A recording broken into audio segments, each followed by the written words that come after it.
Government job के जो aspirants होते हैं उनके मन में दो सवाल जरूर आते हैं। एक तो हमारी सैलरी कितनी होगी, दूसरा हमारा इंक्रीमेंट कितना होगा हर साल। ओके, तो इससे रिलेटेड काफी सारी क्वेरीज मेरे पास भी आई, तो मैं दूसरे सवाल पे फोकस करूंगा इस वीडियो में, क्योंकि पहले सवाल पे सैलरी वाइज मैंने काफी सारी वीडियोस पहले भी बना रखी हैं। आपकी post wise salary, level wise salary कि लेवल 7 में कितनी मिलेगी, लेवल 8 में कितनी मिलेगी, लेवल 6 में कितनी मिलेगी, एसएससी सीजीएल के हिसाब से और भी गवर्नमेंट जॉब के हिसाब से सबकी सैलरी सेम रहती।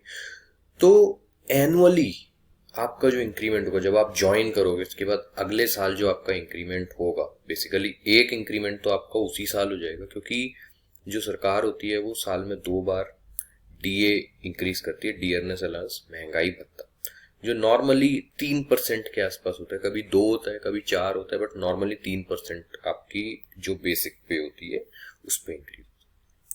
तो नेक्स्ट ईयर जब आप जाओगे, तो पहले आप 1 साल का अगर हम टाइम का फ्रेम लेते हैं, तो उसमें एक बार तो आपकी सैलरी इंक्रीज होगी। ठीक है, आपका पे बैंड बढ़ेगा। पे बैंड मतलब जो उसी पे बैंड में आपकी नेक्स्ट, जैसे अभी आपकी 50,000 है तो 51,500 उसी हिसाब से जो भी होती है।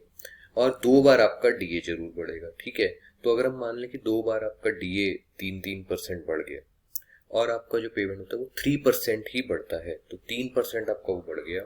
तो अगर आप कैलकुलेट करोगे, हमने पूरा कैलकुलेट करा सारे बैंड के हिसाब से, तो 7% के आसपास आपकी एनुअली सैलरी बढ़ती है। ओके, क्योंकि एक तो आपकी सैलरी इंक्रीज हुई, दूसरा आपका महंगाई भत्ता इंक्रीज हुआ जो कि बेसिक पे होता है, दूसरा एक आपका जो ट्रांसपोर्ट अलाउंस होता है उस पर भी डीए मिलता है, डीए ऑन टीए। तो वो सब मिला के आपका 7% के आसपास बढ़ जाता है।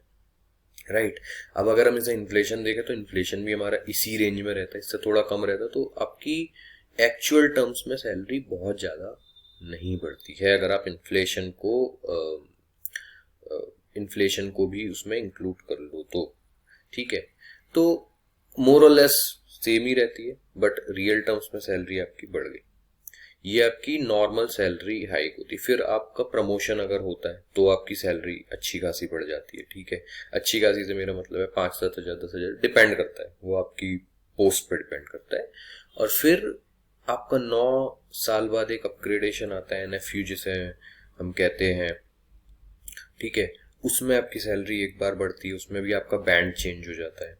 उसके बाद जब पे कमीशन आता है, जैसे 6 पे कमीशन था, उसके बाद 7 है, तब सबसे मेजर हाइक जो होती है वो तब होती है जब जो कि 30% के आसपास, कभी ज्यादा कभी उससे थोड़ा कम, इस हिसाब से होती है।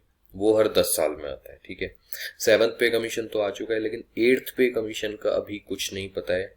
और चांसेस हैं कि शायद जो गवर्नमेंट है वो कोई और फॉर्मूला लगाए, आर्कराइट फॉर्मूला, कुछ इन्होंने पहले न्यूज में भी आया था, तो वो भी इम्प्लीमेंट किया जा सकता है। या जो पे कमीशन है उसको, उसके हिसाब से जो पे कैलकुलेट होती है उस फॉर्मूले को चेंज किया जा सकता है। काफी सारे चेंजेस अब आ सकते हैं नेक्स्ट टाइम जब आपकी पे इंक्रीज होगी। तो वो ज्यादा होगी, कम होगी, हमें नहीं पता। ठीक है, या फिर एक बार में लमसम आपकी 30% इंक्रीज होगी ये भी नहीं पता। किस तरीके से वो डिवाइड करेंगे उस पर भी क्लैरिटी आनी बाकी है। ओके, सो ये सब चीजें तो फ्यूचर की बात है, but the answer of this video is 7% के आसपास आपका इंक्रीमेंट होता है हर साल। उसके अलावा आपको हर बेसिकली मैंने आपको बताया 9 साल में आपका एनएफयू होता है, 10 साल में पे कमीशन आता है। इस तरीके से आपका इंक्रीमेंट होता है। कई बार एचआरए इंक्रीज हो जाता है, तब आपका इंक्रीमेंट होता है। ओके, और सिटी वाइज भी आपका इंक्रीमेंट चेंज होता है। So all the very best, thank you.